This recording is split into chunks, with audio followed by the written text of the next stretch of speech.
안녕하십니까. 두 번째 시간이죠.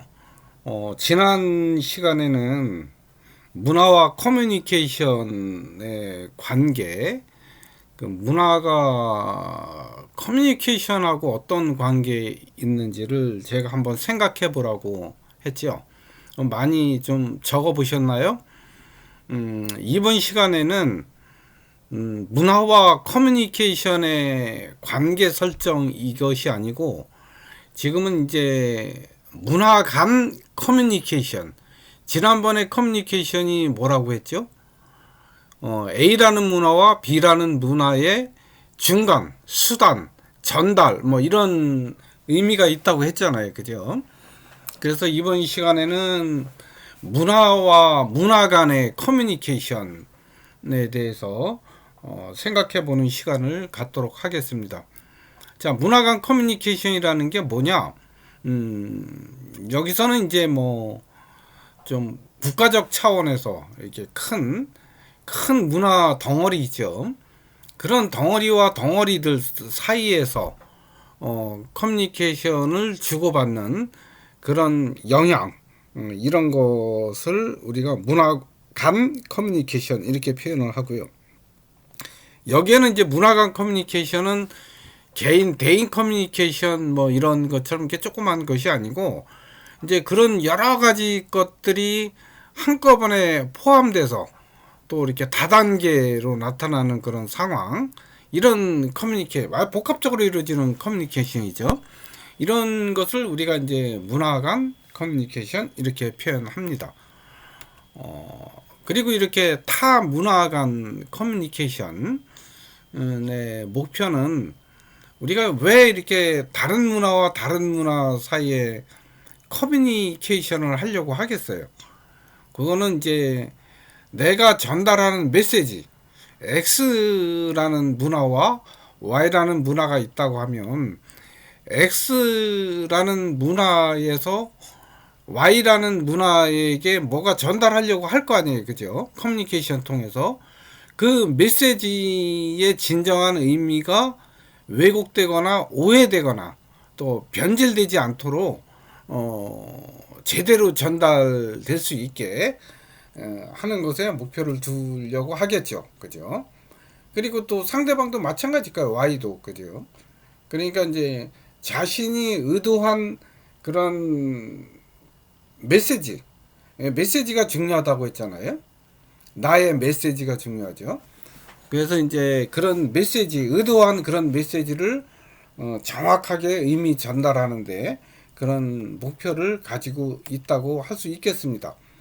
자, 우리가 이제 제가 지금 말씀드린 것을 도표로 좀 그림을 그려보면 이렇게 X 문화와 Y 문화가 있잖아요. 그렇죠.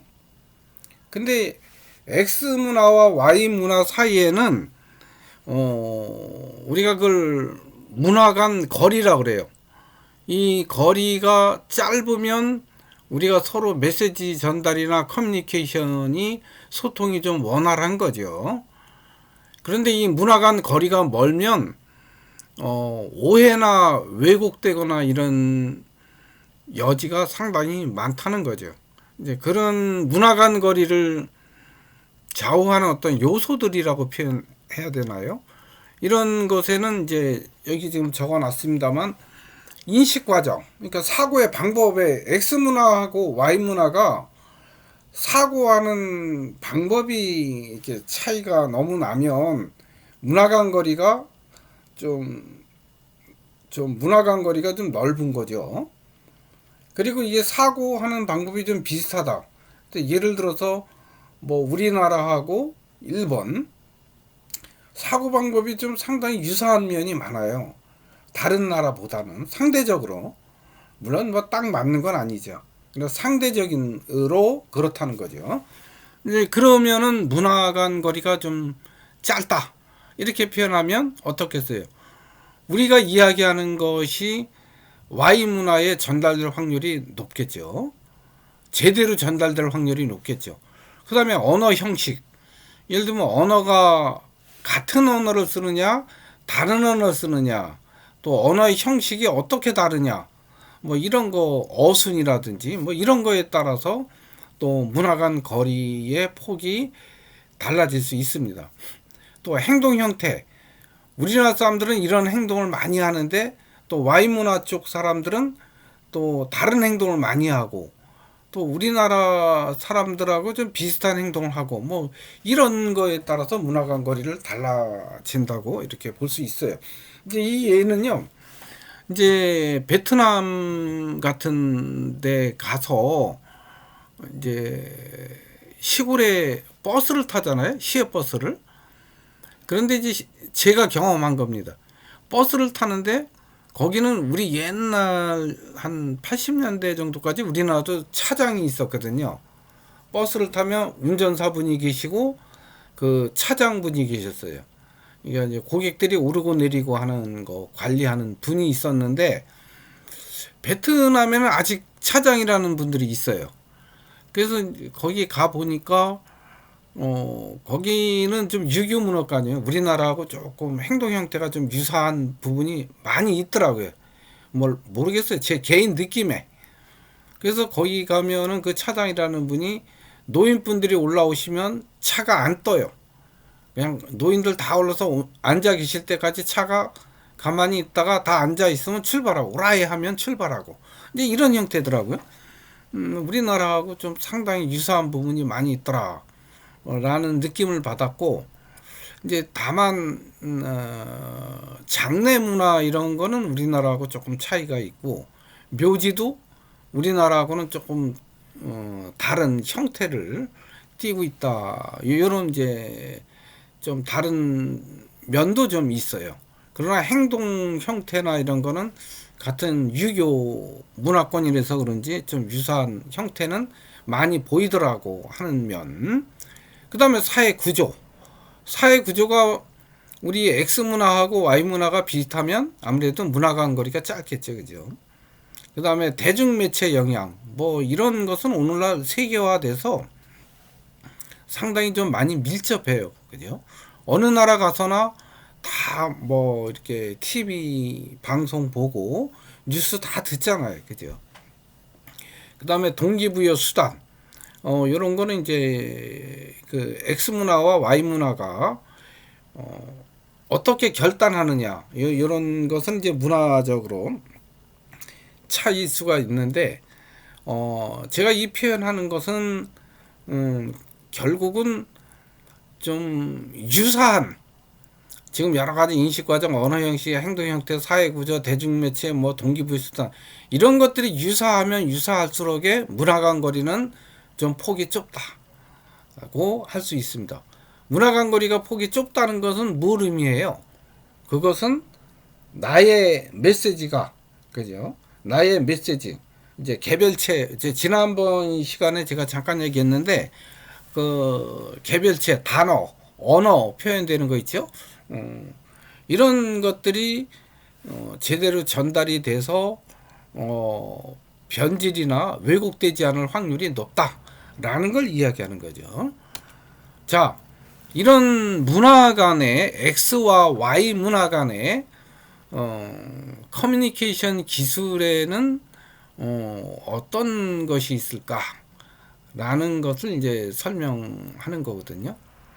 그러면 아까 잠깐 얘기했죠. 그 문화 간 거리, 그죠? 그런데 우리가 X와 Y 문화 간에 그것을 중간에서 매개해 주는 것이 커뮤니케이션이다. 이렇게 얘기를 했어요. 그런데 그 커뮤니케이션을 구성하는 요소의 그 내용에는 무엇이 있을까?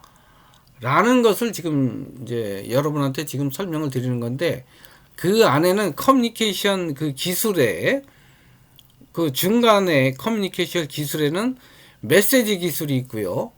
행위의 유연성, 그 다음에 상호작용 관리, 사회적 기술 이렇게 네 가지가 있습니다. 이게 무슨 말이냐? 라는 것을 지금 이제 간단하게 이제 여러분한테 설명만 드리도록 하겠습니다. 여기서 지금 커뮤니케이션은 우리가 지난 시간에 이제 설명을 드렸듯이 그 양쪽 문화 간에 상호작용할 수 있도록 만들어주는 언어 또는 비언어적 행위, 이거 모든 것을 포함한다고 했잖아요. 이제 그런 것이고, 이런 커뮤니케이션을 구성하는 기술들에는 이 네 가지가 있다라는 거죠. 자, 그러면 메시지 기술이 뭐냐? 메시지 기술은 뭐냐면 나의 의도하는 그런 메시지 있잖아요. 그런 것을 올바로 어떻게 잘 기술적으로 전달하느냐, 그거거든요. 이건 뭐냐면 Y 문화, 우리 문화가 틀릴 거 하잖아요, 그죠? X와 Y, 그리고 쓰는 언어도 틀리겠죠. 그래서 이제 여기에 X라면 Y 언어에 대한 지식뿐만 아니라 그 언어를 사용할 수 있는 그런 능력, 이런 것들을 가지고 있는 것을 이제 포함하는 거죠. 그게 메시지 기술인 거죠. 왜냐면 아마 여러분 그렇지 않겠어요? 내가 해외여행 갔는데 내가 어떤 그 뭐 음식을 먹거나 호텔을 들어가거나 하면 어떤 메시지가 있어야 되잖아요. 그러면 내가 영어를 할 줄 안다든지 현지어를 할 줄 알면 어떻겠어요? 메시지 기술이 더, 커뮤니케이션 기술이 더 전달이 확실하게 되겠죠. 그죠? 바로 이런 걸 의미합니다. 그래서 상대방이 사용하는 언어와 또 비언어, 어떤 제스처나 뭐 이런 거 있죠.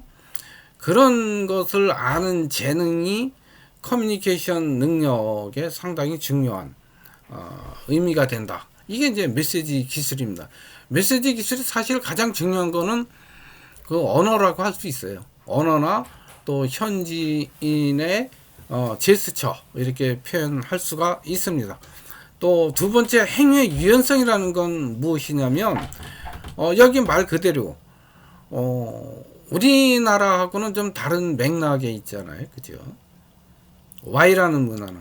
그래서 다른 맥락과 그런 상황에 맞는 그 맥락에 맞는 적합한 행위를 내가 그 상황에 맞게 이렇게 선별할 수 있는 능력, 요게 이제 유연하게 내가 상황에 맞게 이렇게 행위를 하는 그런 유연성을 얘기하는 거죠.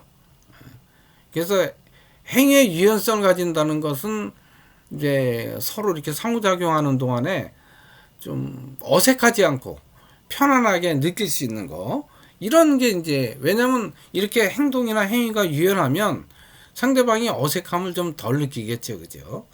이게 이제 커뮤니케이션 기술이라고 하는 겁니다.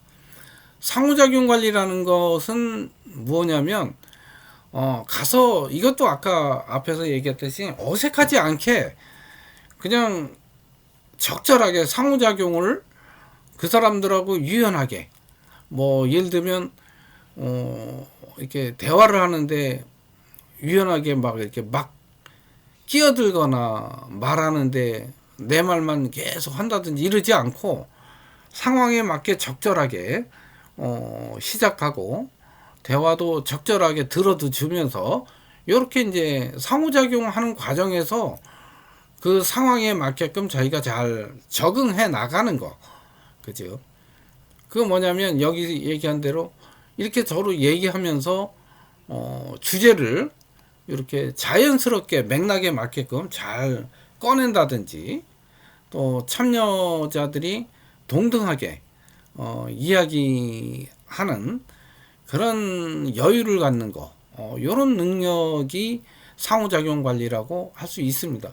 요런 게 좀 원활한 사람이 아무래도 커뮤니케이션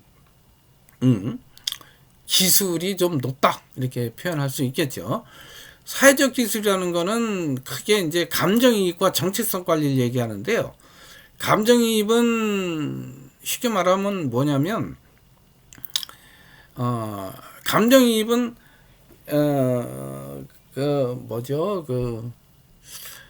이렇게 생각이 또 금방 안 나네요. 타산지석이라고 표현해야 되나요? 타인의 생각을 내 입장으로 끌고 와서 이해하는 거예요. 그죠? 그래야 내가, 왜냐면 타인의 고통에 대해서 내가 어느 정도 공감하려면 어떻게 해야 되겠어요? 내가 감정을 이입해야 되잖아요. 그죠? 타인의 입장에서 야, 많이 아팠겠다, 정말 힘들었겠다, 이렇게 그래야 감정이입 되는 거죠. 이런 것이 될 때 커뮤니케이션 능력이 올라가는 거거든요. 그죠?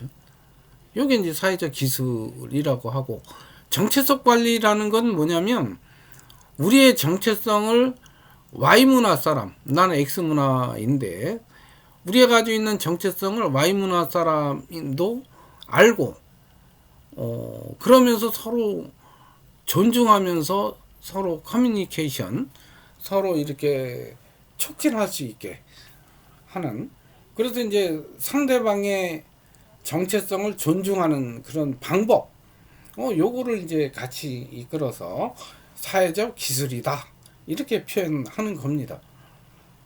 제가 이제 말씀드렸죠. 커뮤니케이션은 상호작용 관리, 또 우리가 아까 얘기했듯이 사회적 기술, 사회적 기술은 감정이입과 정체성 관리로 이루어져 있다. 그 다음에 이제 메시지에 대한 기술, 이제 메시지 기술은 이제 언어나 또 언어 아니라도 그 분위기, 이런 것을 이렇게 파악하는 기술, 또 그 맥락에 맞는 자기 행동의 유연성, 이런 것이 이제 커뮤니케이션 기술이라고 얘기할 수 있습니다. 자, 문화적 차이와 커뮤니케이션에서 우리가 여기에 보듯이 개하고 지금 고양이를 이렇게 나타냈는데요. 개의 문화와 고양이가 자기가 느끼는 그 몸짓 언어는 틀릴 거 아니에요, 그죠? 근데 이 둘 사이에서 뭔가 커뮤니케이션이, 모르겠습니다. 제가 이제 예를 들고 있는 건데, 짐승과 짐승들, 종이 다른 짐승들 사이에서 커뮤니케이션이 이루어질까라는 것은 또 다른 이제 퀘스천 마크가 될 수는 있습니다. 근데 제가 지금 하나의 예를 드는 거는 문화를 설명하면서 얘기하는 거잖아요. 개의 종족의 문화가 있다고 한다면 요 개의 종족에서의 커뮤니케이션, 개들 사이에서는 커뮤니케이션이 뭔가 이루어지잖아요. 근데 개하고 또 다른 종인 고양이, Y죠. 고양이들끼리는 뭔가 이루어질 텐데, 고양이와 개 사이에 서로 다른 그 커뮤니케이션이 이루어질까? 또 요 몸짓 언어는 뭐 있을지 없을지 모르겠습니다. 그런데 요 몸짓 언어의 차이, 이런 것이 서로 소통이 될까? 또 이들 사이에 커뮤니케이션이 있다면 어떤 커뮤니케이션이 이루어질까 하는 생각을 한번 해볼 수 있겠죠. 그렇죠? 자, 우리가 이런 경우 한번 볼 수 있을 겁니다. 비공식 차원의 문화인데요. 우리가 이제 이렇게 이 그림대로 손을 이렇게 똑같이 땡 딱 치잖아요. 근데 이게 의미하는 게 다 틀려요. 왜요? 문화권마다 틀린 거죠. 예를 들어서 이제 영국과 미국은 동그라미 오케이 뭐 이런 뜻이고, 러시아는 제로란 뜻이죠. 아무 의미가 없다, 뭐 0이다 이런 뜻이고, 일본은 뭐 우리나라도 아마 여러분 우리나라에서 이렇게 동그라미 하면 뭘 의미할까요? 일본처럼 돈을 의미할까요? 뭐 또 다른 것을 또 의미할까요? 여러분 한번 적어 보세요. 요건 일본 사람은 돈을 의미한다고 합니다. 일본하고 우리나라하고 비슷할 것 같아요. 이게 동그라미면 머니, 그죠? 그다음 브라질은 이게 동그라미면 똑같은 동그라미인데 요거는 요게 해당된다 그래요. 그러니까 이게 똑같은 제스처, 상징적인 표현도 이 문화권에 따라서 의미가 다 달라진다는 거죠. 똑같은 몸짓인데 의미는 다르다라는 거죠. 이렇게 이제 타 문화권, 문화에 따라서 이렇게 의미가 달라지는 거죠. 몸짓은 같아도. 그래서 이제 우리가 이렇게 볼 수 있어요. 타 문화권, 또 그런 타 문화권에서 이루어지는 커뮤니케이션에서 발생하는 이런 문제들이 있어요. 예를 들어서 이제 아프리카 자나키 부족 마을에서 이렇게 똑똑 놓고 하잖아요. 그거는 놓고 하는 거는 그쪽 부족 마을에서는 그걸 도둑으로 의미한다고 그래요. 근데 우리나라에서는 이렇게 똑똑 노크를 하면 도둑으로 받아들이나요? 누가 왔거나 누가 왔나? 뭐 이렇게 느낌을 할 거 아니에요, 그죠? 이렇듯이 문화권마다 이 똑같은 행동도 받아들이는 의미를 다르다는 거죠. 우리가 이제 이런 가까운 일을 유몽인의 어우야담이라는 책 아시죠? 그 조선 후기의 학자입니다. 실학자인데요. 유몽인의 어우야담에 이런 이야기가 있다고 합니다. 중국 사신에 대한 이야기인데 뭐 옛날 이야기니까요. 그냥 마음 편히 잘 들어보시고, 요 중국 사람들의 A라는 문화, 또 우리나라 당시 이제 동방예의지국이었던 우리 조선족, 우리 조선의 문화가 어떻게 다른가? 똑같은 제스처인데 의미를 어떻게 다르게 받아들였는가 하는 것을 생각하면서 그냥 마음 편히 들어주시면 되겠습니다. 제가 이제 말은 그렇게 재밌게 하는 스타일은 아니지만 그냥 뭐 의미 전달은 대충 될 것 같아요. 예전에 중국 사신이 우리나라에 이제 들어왔다 그래요. 그런데 이 중국 사신은 이게 우리 한국에 들어오면서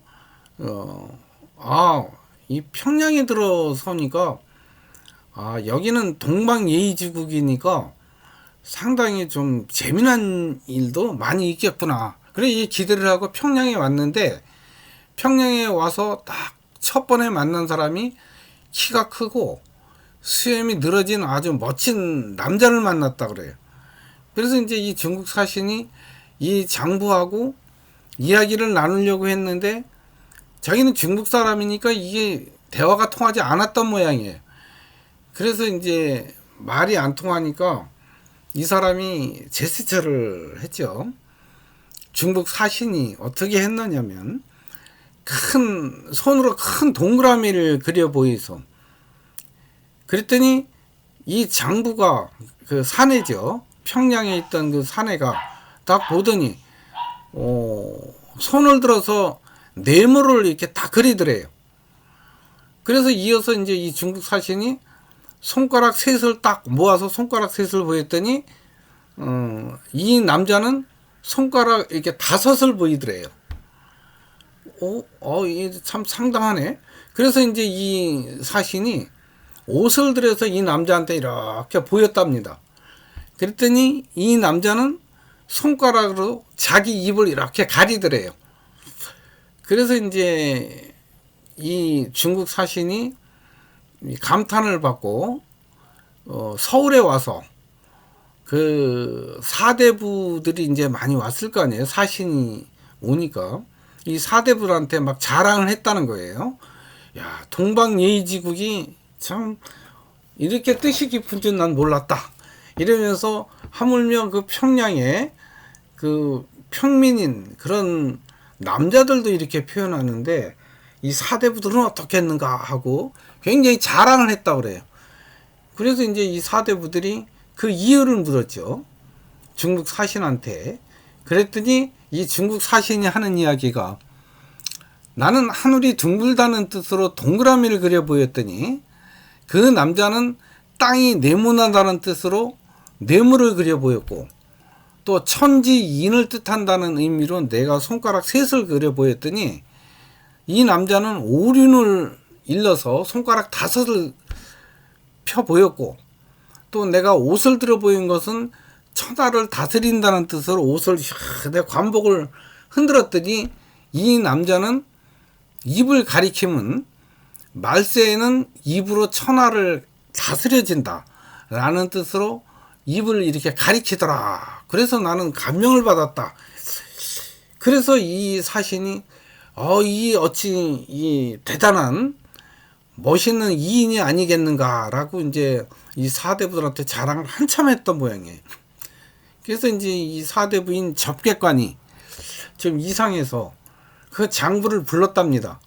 그래서 그 장부한테 뭐라고 그랬냐면, 자네가 그렇게 응답한 이유가 무엇인가 이렇게 물었더니, 이 장부가 하는 말이, 사신이 떡이 먹고 싶어서 동그라미 그리길래 나는 인절미가 먹고 싶어서 네모를 그렸던 것이고, 또 이 사신이 하루 3끼를 먹는다는 뜻으로 3손가락을 펴 보이길래 나는 5끼를 먹음으로 5손가락을 표시한 것 뿐입니다. 이렇게 얘기했다는 거예요.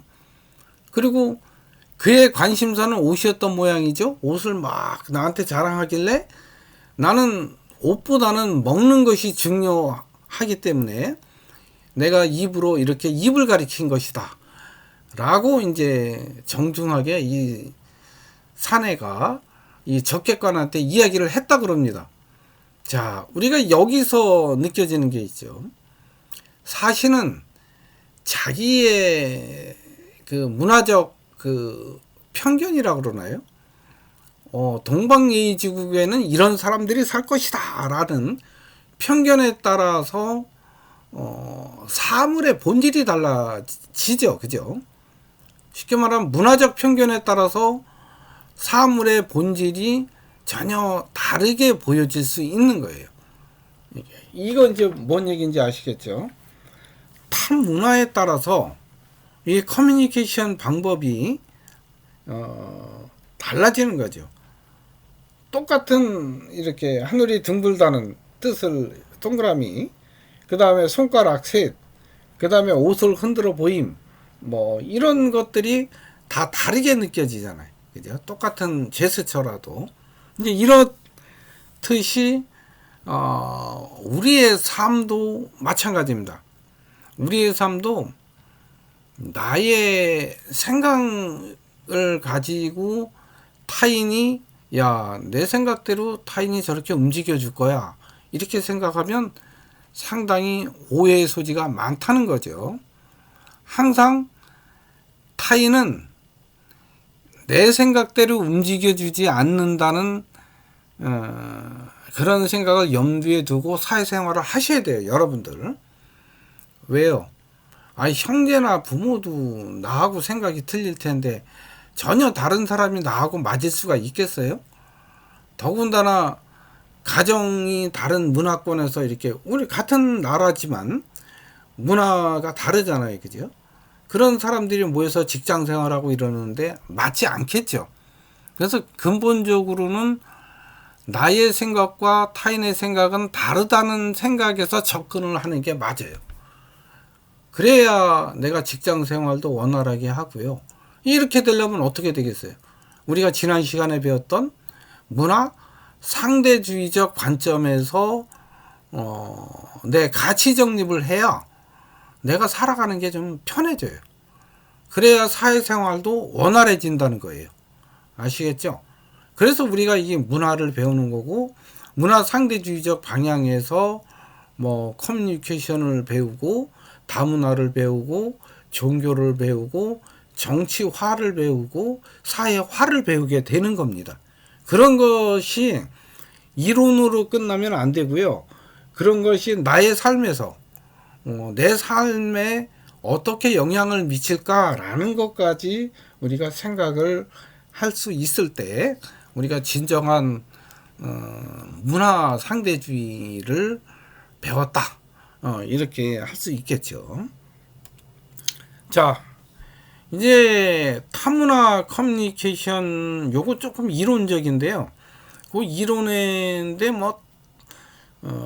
요 개념만 여러분한테 간단하게 이렇게 여기는 이제 4가지 차원이 있어요. 근데 간단하게 설명을 드릴 테니까 깊게 제가 설명을 안 드리는 게 더 좋을 것 같죠. 그래도 여러분이 타문화 커뮤니케이션을 접근하는 그런 이론에는 어떤 것이 있는지를 뭐 그래도 이름은 알아야 될 거 아니에요, 그죠?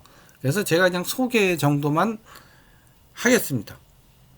우리가 보통 타문화 커뮤니케이션은 이제 보통 이렇게 세 가지로 이렇게 세 차원으로 나누죠, 크게. 그거 여러분 아실 거 아니에요, 그죠? 아까 말한 X 문화, 또 Y 문화. X 문화가 뭐였어요? 전달자. 또 받아들이는 Y 문화, 그죠? 또 메시지, 커뮤니케이션, 전달 내용 문화. 이게 커뮤니케이션. 그래서 전달자, 수용자, 커뮤니케이션 이렇게 세 개로 차원으로 이 세 차원으로 우리가 나눌 수 있을 겁니다. 물론 뭐 이렇게 똑같이 이렇게 기술적으로 표현할 수 있는 건 아닌데 좀 이해를 도모하고자 이렇게 기술적으로 이렇게 세 개로 그냥 표현해 놓은 겁니다. 여기에 딱 맞는다 뭐 이런 것은 없죠. 인간 생활에 이렇게 뭐 기술적으로 딱 떨어지는 건 없죠. 그죠? 대체적으로 이렇다라는 표현만 할 수 있을 뿐입니다. 자, 그러면 이 네 가지 접근이 뭐냐? 전달자 문화와 수용자 문화, 요거를 설명하는 이론이에요. 요 네 가지가 있다는 거예요. 그게 이제 첫째는 기대 이론이라는 건데요. 기대 이론이 뭐냐면 상호작용 과정에서 상대방에 대한 기대죠, 기대. 저 사람 저래 할 것이다 하는 기대. 그런 것이 이제 나의 행위에 미치는 영향. 이걸 기대 이론이라 그래요. 이제 그다음에 뭐 이런 아까 예측, 그 기대 예측에 사용되는 정보는 이제 그 아까 수용자의 문화라든지 사회 정보, 또 개인 정보, 이런 거 통해서 이제 우리가 좀 알 수 있을 거고, 또 남들이 어떤 반응을 보이는지 예 따른 기대 있죠. 그런 것이 이제 영향을 미치죠. 또 이것은 사전 지식이 좀 정확하면 그 집단이엔 도움이 되는데 부정확한 고정관념으로 접근을 하면 그 기대는 왜곡시킬 확률이 많습니다. 죄송합니다. 기침이 좀 있어서요. 자, 이것을 이제 우리가 기대 이론이라고 할 수 있겠습니다. 자, 그 다음에 불확실성 관리 이론. 이건 뭐냐면, 불안은 이제, anxiety라고 그러잖아요. 영어로. 그 다음에 uncertainty. 그 다음에 management. 그래서 이제 AUM 이렇게 표현하는데, 효율적 커뮤니케이션은 참여자들이 그 전달된 메시지에 이제 유사한 의미를 부여하는 거잖아요. 그죠? 효율적 커뮤니케이션이 이루어지는 거는. 그렇지 않겠어요? 그죠? 내가 전달한 메시지를 커뮤니케이션 통해서 가장 의미가 가장 깊게 받아들이는 거. 이게 가장 효율적 커뮤니케이션인데, 수신자가 이제 메시지에 말하는 사람이 부여한 의미와 다른 의미를 부여하게 되면은 뭐가 발생해서 오해가 발생할 거 아니에요. 아까 말한 대로 수신자가 나는 야 이번에는 X야 이랬는데 받아들이는 사람이 Y로 받아들이면 오해가 발생할 거잖아요. 그죠? 그래서 효율적인 문화 간의 커뮤니케이션이 이루어지는 것은 메시지에 타문화 사람들과 동일한 어떤 속성을 부여해야 그래야 효율적 문화 커뮤니케이션이 이루어진다 라는 이야기를 하는 거고요. 그러려면 어떻게 해야 되겠어요? 타문화 사람들하고 그러니까 아까 말한 X 문화와 Y 문화 사람들이 원래 만나면 원래는 어때요? 낯선 이들을 만나니까 불안하고 불확실할 거 아니에요. 처음 만나니까. 그죠? 그래서 이 타문화 사람들 만나도 그런 불안과 불확실성을 없애줘서 그런 걸 잘 관리해서 익숙하게 만들어야 효율적 커뮤니케이션이 일어난다라고 얘기하는 게 불안, 불확실성 관리 이론, 이렇게 표현하는 거예요. 아시겠죠? 이런 얘기고, 여기에는 이제 네 가지 요소가 있다고요. 아까 얘기했죠. 불안과 불확실성은 스트레인저, 낯선 사람, 또 불확실성, 또 불안, 또 처음 만나는 이니셜 엔카운터스, 뭐 이런 개념이 있다고 하는데, 이거는 뭐 여러분 아실 거예요. 뭐 아까 말한 X 집단과 Y 집단은 전혀 다른 문화의 구성원이기 때문에 다른 사람들이잖아요. 그러니까 낯선 이들이죠. 낯선 이들 만나면 어때요, 여러분? 익숙해요? 아니잖아요. 뭔가 불확실하고 뭔가 좀 불안하잖아요. 그죠? 또 처음 만나서 바로 그게 낯선이. 불확실성도 낯선 이를 만나면 느낌이나 뭐 가치, 태도 이런 것들이 좀 불확실하니까 이 사람이 어떻게 나올지 모르잖아요. 그래서 이런 불확실성을 이야기하는 거고, 또 불안은 어떤 일이 일어날지 모를 때 사람들이 느끼는 불쾌하고 또 걱정스럽고 조바심을 느끼는 상태, 이런 것을 이제 불안이라고 표현을 합니다. 그래서 이제 불안이 너무 크면 사람들은 이제 만남을 회피하게 되겠죠. 그러면 이제 커뮤니케이션이 불안정하게 되죠.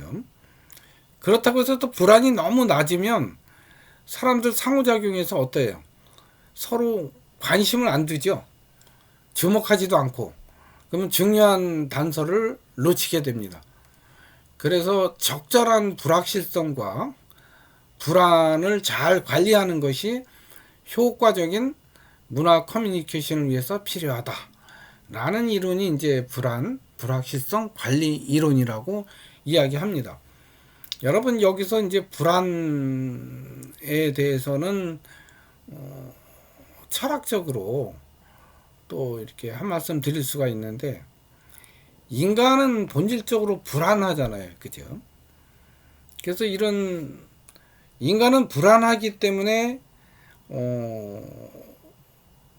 어떠냐면, 인간은 항상 불안을 느끼니까 뭔가 어디엔가 의지하려고 해요. 그죠?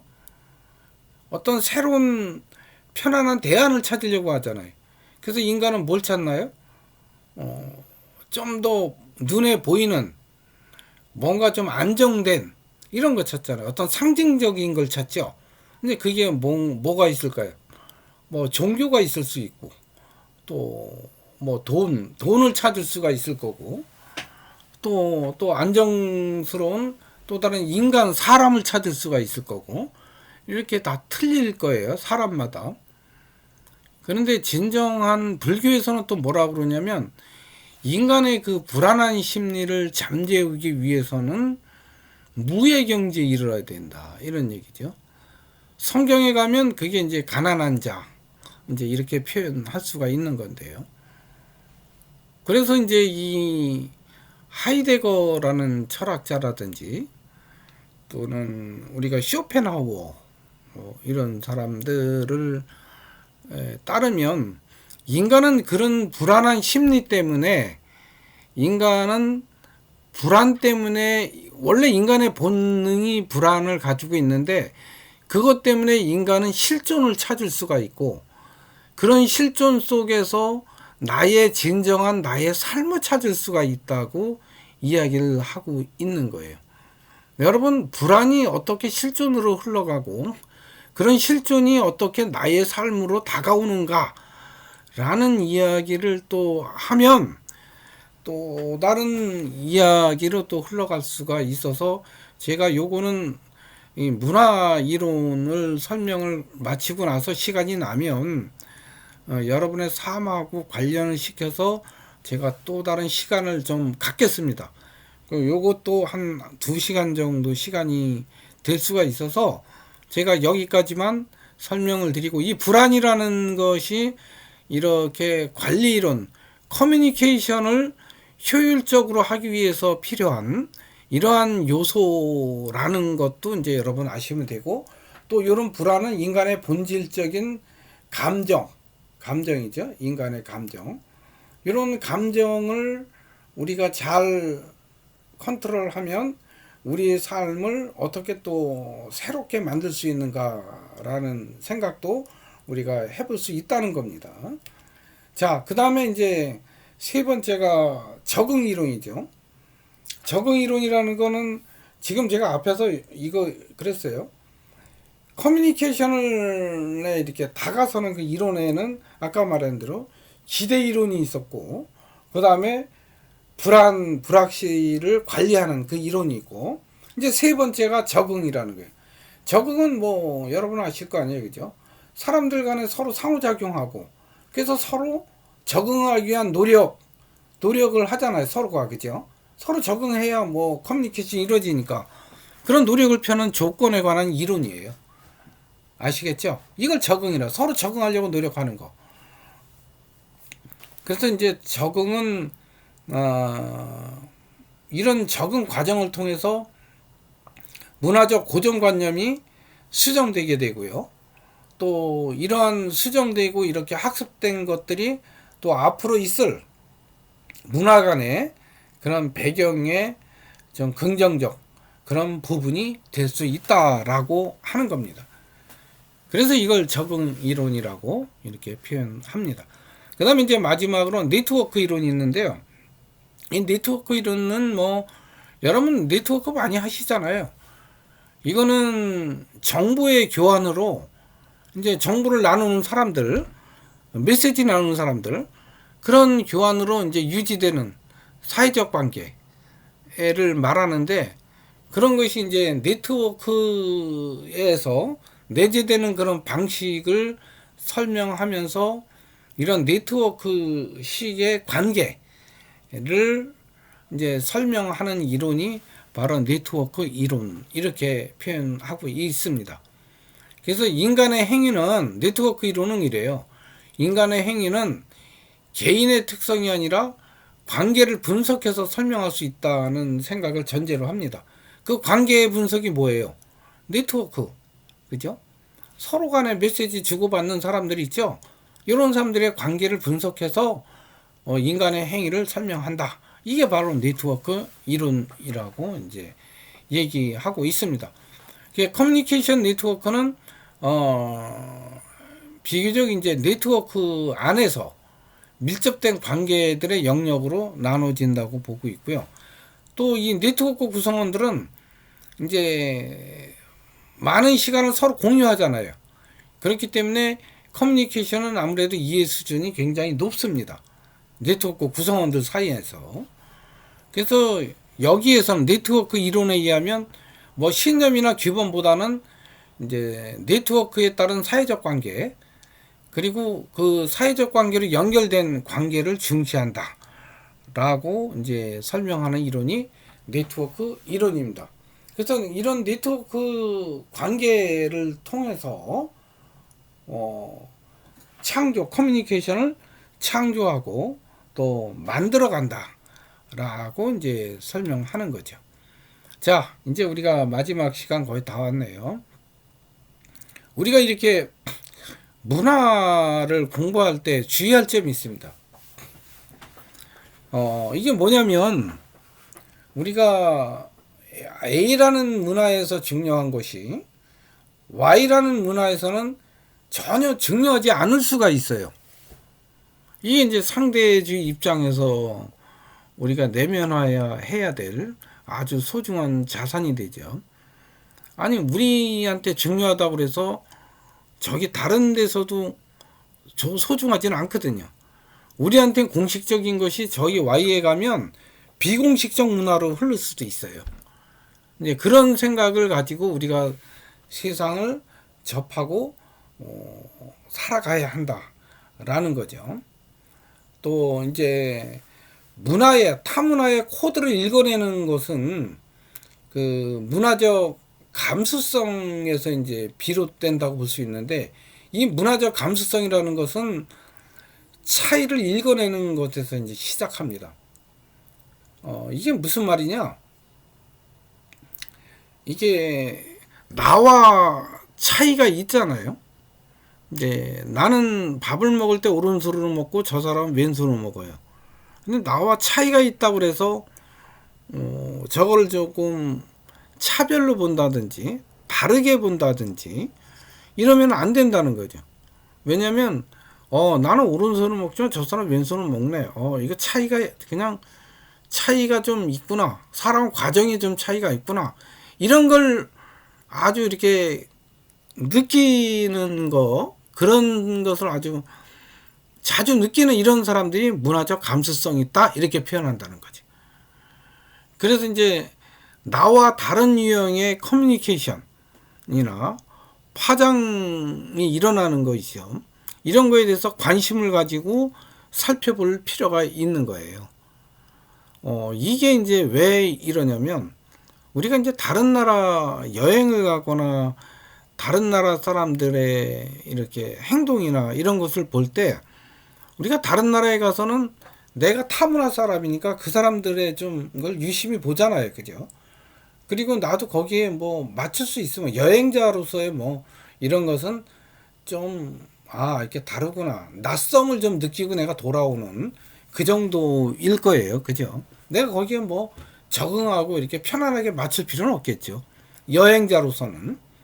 그냥, 이렇게 낯섦을 통해서, 이렇게 다르게 살아가는구나, 라는 것에 대해서, 충분한 관심은 내가 느끼고 오는 거. 거기에서 나름대로 의미를 부여하면 될 것 같습니다. 자, 보세요.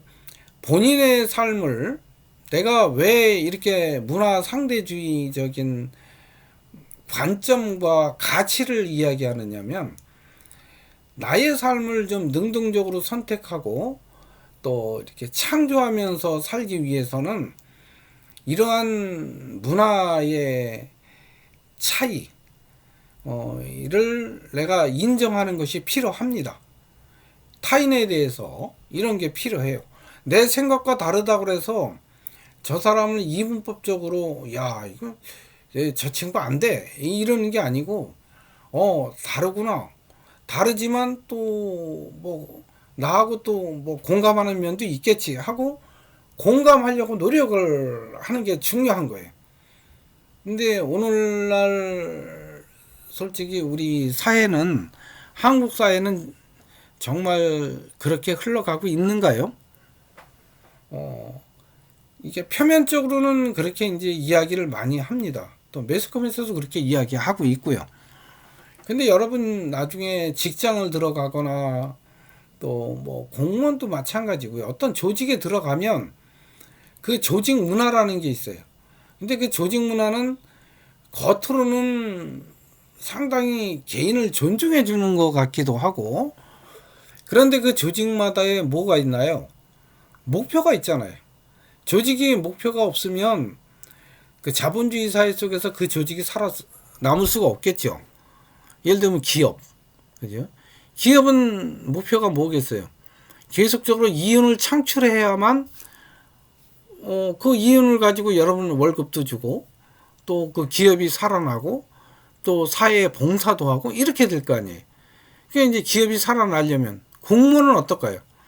공무원, 공기업 다 똑같아요. 군대, 뭐 어떤 조직은 조직의 목표가 있어요. 그 조직의 목표를 유지하려고 하다 보면 이렇게 문화 상대주의적 입장에서, 야, 나도 옳고 너도 옳아, 이렇게 차이를 존중하고 인격을 존중하고 이렇게 움직일까요? 아닙니다. 표면적으로는 그렇게 설명할 수 있어도 실제는, 기업에서는 예를 하나 들어볼게요. 기업에서는, 야, 김계동 이름이 있을 거 아니에요? 야, 김지혜, 야, 김성동 이렇게 불러야 되는데 그렇게 안 부르죠. 야, 김대리, 야, 김계장 이렇게 부르잖아요. 그죠? 야, 박대리. 왜요? 그 사람마다 고유의 인격이 있고 이름이 있는데, 기업에서 그렇게 인격 대접하고 이름을 다 불러주면 이윤이 창출이 될까요? 안 됩니다. 그러다 보니까 최대한 효율적, 합리적으로 하려다 보니까 빨리빨리 움직여야 되잖아요. 그렇죠? 그러니까 직위를 부여해서 너는 요 대리에 또는 계장, 과장 여기에 맞는 행동만 해. 그 이상 하면은 너는 월권이야. 이렇게 하죠. 월권 하면 어떨까요? 직장에서 바로 징계를 때리죠. 이런 게 조직입니다. 그래서 직장에서 정말 나의 인격을 살리고 나의 욕망과 욕구, 나의 창조적 능력을 살릴 수 있을까요? 표면적으로는 그럴지 몰라요. 그러나 여러분 한 10년 정도 이상 하다 보면 야, 도대체 나의 삶은 무엇? 나는 무엇을 위해 살고 있지? 나는 누구? 여기는 어디? 이런 의문을 갖게 된다는 거예요. 직장생활 10년 한 분한테 물어보세요. 그런 거예요. 그래서 우리가 첫 시간에 김춘수의 꽃 이야기하면서 제가 말씀드렸죠. 뭐라고요? 내가 그의 이름을 불러주기 전에는 나는 그냥 한 송이에 그냥 이름도 없는, 내가 너의 이름을 불러주기 전에는 그냥 꽃으로만 불렸던 거예요. 그죠? 그냥 지나가다가 제가 좀 이런 것도 있어요. 제가 이렇게 산책을 하다가요. 이게 코스모스, 이렇게 코스모스와 비슷한 꽃들이 있잖아요. 그냥 저건 뭐야? 저거 식물이야. 근데 그 식물마다에 뭐가 있나요? 이름이 있잖아요. 근데 이거 코스모스구나. 아유, 이거 그냥 맨드라미구나. 이렇게 이름을 불러 줄 때만이 어때요? 그 식물과 내가 관심을 가져야 이름이 불려지고, 그럴 때만이 서로 간의 관계가 형성이 되는 거거든요. 근데 그게 아니라 야, 저 식물 아름다워 이러면 그냥 수많은 식물 중에 그냥 하나잖아요. 수많은 김개똥 뭐 이름이 있는데도 그냥 김대리 박대리거든요. 그렇지요. 여러분 이제 이런 것들을 자본주의 사회 속에서 이렇게 김대리 박대리 식물로 또는 어떤 통칭화된 이름으로 불리워지는 거예요. 그러면 여러분 한번 질문이 한번 날 수 있을 것 같아요. 아니 그럼 교수님, 그럼 나는 김대리 뭐 김과장 이런 거 한 번도 못 해보나요? 그거 그렇게 싫은데요? 뭐 이러면, 그러나 요거는 제가 좀 나중에 또 다른 문제가 좀 있어서 그렇다고 취업 안 할 수는 없잖아요. 그죠? 자본주의 사회 속에서 또 나도 경험을 해야 이런 걸 느끼는 거니까. 그래서 요거는 제가 특강 시간에 요것과 관련해서, 그러면 나는 나의 능력과 코드에 맞는 직장이 어떤 것이고, 또 그런 직장 속에서 내가 어떻게 행복을 찾을 수 있을까라는 특강을 제가 여러분한테 따로 시간을 내서 드리도록 하겠습니다. 여기까지 하고요. 제가 이제 질문을 드리겠습니다. 일상의 커뮤니케이션과 문화 간 커뮤니케이션을 비교 한번 해 보시고, 또 각 이론들에 적용될 수 있는 사례, 이번 시간에 한 그 이론이죠? 뭐 있었어요? 기대 이론이 있었고, 불확실 관리 이론이 있었어요. 그 다음에 적응 이론이 있었고, 그 다음에 네트워크 이론이 있었죠? 요거에 적용될 수 있는 그런 사례를 찾아서 한번 기술해서 질문 토론방에 올려놓으세요. 그러면 제가 한번, 늦지만 제가 꼭 봅니다. 보고 간단하게 제가 이렇게 조금 응답은 드리겠습니다. 그 다음에 이제 문화적 인지는 그냥 읽어보세요. 요거는 제가 왜 적어놨냐면, 요거는 여러분이 그냥 상식적 수준에서 야, 문화적 인지가 뭐야? 이러면 뭔 말인지는 알아야 될 거 아니에요. 그죠? 그래서 그냥 제가 이렇게 적어 놨어요. 그냥 요것만 읽어 드릴까요? 그냥 사람들의 생각과 행동에 영향을 미치는 현지 문화에 대한 그 관례를 이해하는 거. 그거를 문화적 인지 이렇게 표현하는 거예요. 그냥 읽어보시면 될 것 같아서 요거로 마치도록 하겠습니다. 이번 시간은 요거로 마치고요. 우리가 다음 주에 5번째 시간에 이네요. 말씀드린 대로 다문화, 문화와 다문화죠. 다문화, 뭐 또 다원화 이렇게 표현할 수 있겠는데요. 그거에 대해서 다음 주에 같이 한번 생각해 보는 시간을 갖도록 하겠습니다. 여러분 혹시 질의사항 있으시면 뭐 꼭 이거 아니라도 다른 질의사항 있으시면 적어 놓으시면 됩니다. 그 질문 토론방에 적어 놓으시고 또 공유하고 싶지 않은 것은 저한테 그냥 카톡방이나 뭐 이런 데 올려 놓으시면 될 것 같습니다. 자, 다음 주에 뵙도록 하겠습니다.